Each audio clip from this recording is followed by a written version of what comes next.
Sit back and get ready for the facts about fugu. As a scuba diver in Japan, I see literally hundreds of these fish on every dive. While it's certainly true that the poison contained in fugu is one of the deadliest toxins in the world, the risk to diners is actually quite low, and I'm going to tell you why. Historical facts. The pufferfish, or fugu, takes its name from two Chinese characters meaning river and pig, because they found these fish predominantly in the Yellow River near the mouth near the ocean. So they considered it a river and they thought it looked like a pig. So river pig. River pig. It's quite a humble name, isn't it? But I guess it's kind of fitting. Here's a question. Why did they start eating this fish anyway?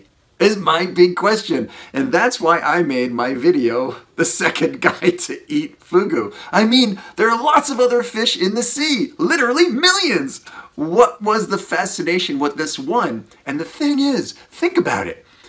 For all those varieties, all that variability, and how many hundreds of years would it take to perfect eating that fish? Mastering all the knowledge to not poison yourself and die. Think of all the people, hundreds, possibly even thousands of people died in the cultivation of this one food. That's a lot of trouble to go through. That's a lot of genes out of the gene pool. There must have been something very rewarding. I've had it. It's an okay fish. It's not to die for. The first person to eat here and there and die, I can totally understand. We all make mistakes with the unknown. But the people after that who knew this was a dangerous fish and still went on to eat, that's what I find interesting. The second and third person on. And this is how I imagine it might have happened.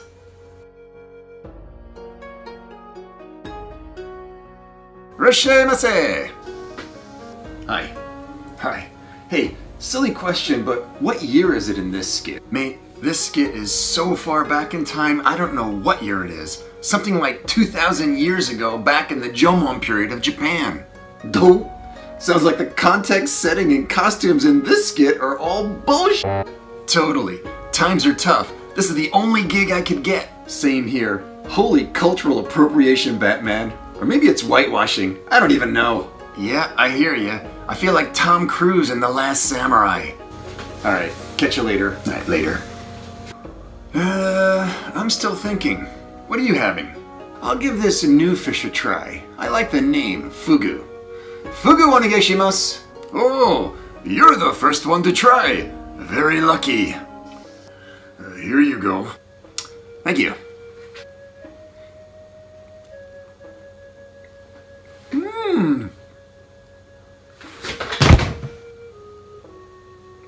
Wow, that looks unpleasant. What are the chances of that happening again? I'll have the same thing. Fugu onegaishimasu. Here you go. Thank you.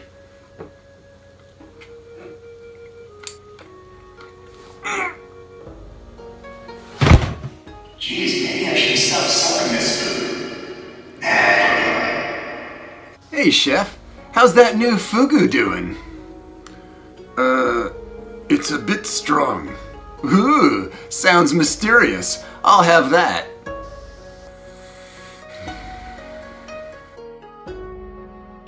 Throughout its history, fugu has had its ups and downs of popularity and legality. To this day, the Japanese emperor is prohibited from even touching fugu, apparently. I checked around, apparently that's true. The poison. What makes the fugu so poisonous is a toxin called tetrodotoxin, which is one of the deadliest neurotoxins on the planet. It's thought, but I think still debated, that this toxin comes from bacteria that the fugu ingests and absorbs. This poison is shared by other animals on the planet, mainly the blue-ringed octopus, which is a famous little critter. Now, this poison works on us by being a paralytic. So it paralyzes the voluntary muscles only. So what happens is you would go paralyzed, your heart would be still beating and you would suffocate because your lungs would stop working. These symptoms usually set in within 4 to 6 hours of consumption. If a patient survives 24 hours, they should survive with no residual effects. At the moment, there's still no antidote for this poison, and they will put the person on a ventilator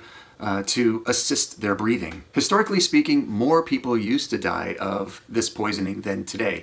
talk about the statistic later. And when somebody died of fugu poisoning, they would traditionally set that person's dead body in a room with a relative for 2 to 3 days to make sure the body didn't wake up.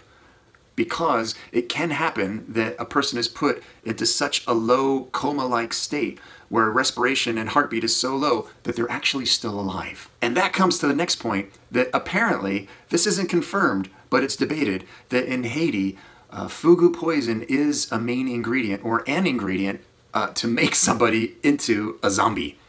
So it's kind of the false death, and other chemicals, they thought hallucinogens, when the person awakens, are kind of giving them brain damage or makes them open to suggestion. Apparently, the fugu poison plays a part in the zombification process. Which fugu are eaten and which are poisonous, and what are the poisonous parts? Worldwide, there are about 120 species of pufferfish. In Japan, there are mainly 2 that are eaten.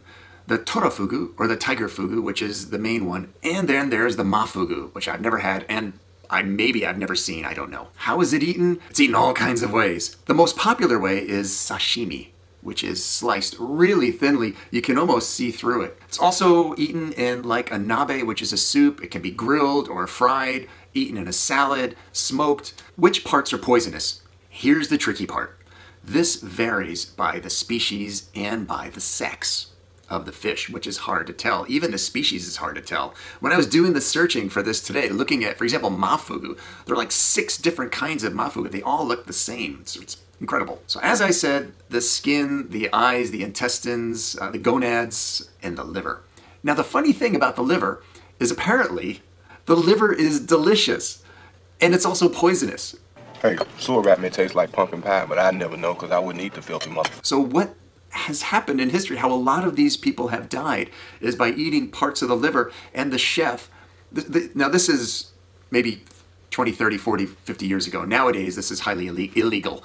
But the chefs used to give customers that they knew, some part of the liver, and he would judge, this is not enough to kill someone. It's enough to give them like the effect and maybe even tingling. In the link here, there is actually a personal account of someone who had fugu poisoning and survived. In fact, their whole group that he was with had fugu poisoning from eating liver, and they all survived, I believe, but they were paralyzed.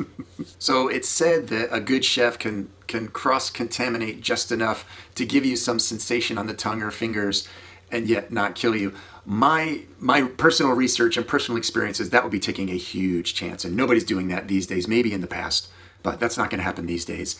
Death statistics. What's the real deal and the real risk? So according to the government statistics that I found, between 1996 and 2006, there are like something up to 6 deaths a year, like only a total of 44 cases, and some of them were debated actually. And of all those, only 1 happened in a restaurant. Who are all the rest? Fishermen. Talk about that in a minute. How does one become poisoned? Well, the chefs have to go through this incredible process. It's an 11-year process for them to get certified to be able to prepare and serve fugu.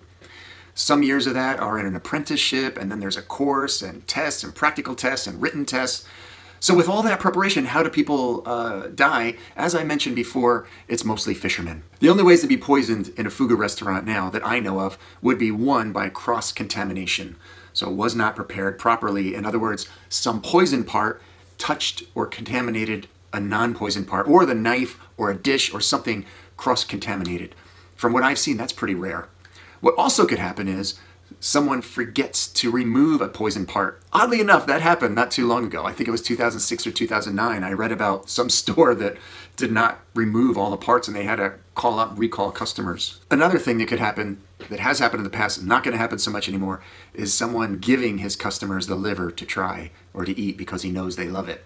Not going to happen anymore. Liability is much too high. I don't see how that could happen from a licensed chef. That's just risking your whole livelihood. What does happen is the fisherman. Fugu, because it has to be prepared by someone who spent 11 years of their life studying, it's expensive. And so a fisherman is like, wow, it's really easy to get, it's all over the place. So you can catch them. Fishermen might convince themselves they know what he or she is doing and, cut it up, eat it, and make a deadly mistake. A deadly mistake in judging what the species is, what the sex is, what the part is, cross-contaminated either by direct contact, a knife, a dish, a fork, who knows what, and So it's something like 99% of the people who get poisoned by fugu poisoning are fishermen. Non-poisonous farmed fish. They actually farm non-poisonous fugu now. So because the fugu come from the bacteria, which is in the fugu's natural environment, in an artificial environment, that bacteria does not get into the fugu, so they're non-poisonous. Those fish I found are not so popular still. I mean, they've been around for, I think, almost 20 years, and the problem is twofold. One is it's even more expensive than the normal fish. The literature seems to suggest that people like the potential danger of having a poisoned fish.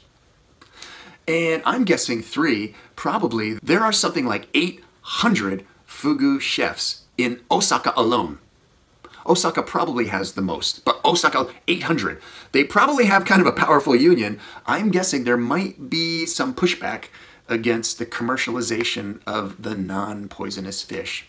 So because of that, apparently, fugu, Japan-wide, is not that popular as it is. It is popular regionally, like Osaka and further down south. The farmed fish has had even less success being popular. My experience in Osaka, when I lived in Osaka, occasionally I would have fugu. And I would go, actually the background behind me is Osaka, the area where I would eat. You see that great big fugu belly? That was my favorite area. I lived in that area for several years, and that's where some of the more famous fugu restaurants are. And I had a couple parties there. And one of them, actually, my first big party, my first fugu experience, was everything fugu. Fugu sashimi started off, fantastic, loved it. Fugu nabe, right, the soup, fantastic, loved it. Fried, loved it. And then at the end of the night came the part I did not love so much. It's a warm sake with dried fugu fins in there. And it makes like sake fugu tea.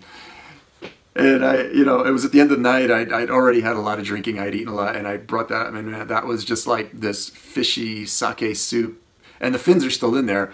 And that was not a good end of nightcap drink. That wasn't working for me. I don't remember if I finished drinking that or not, but I hope not. Okay, I've got some resources in the bottom, some links that you might want to check out. I know that lots of foreigners ask me about fugu and they think it's super, super dangerous, which it is if you eat the wrong parts. However, today it's so safe, and the incidence of diners being poisoned, it's, as my son told me he saw on a Joe Rogan episode, you have more chance of dying from choking on a hot dog than from dying of fugu poisoning. It depends how many hot dogs you eat and how much fugu you eat, right?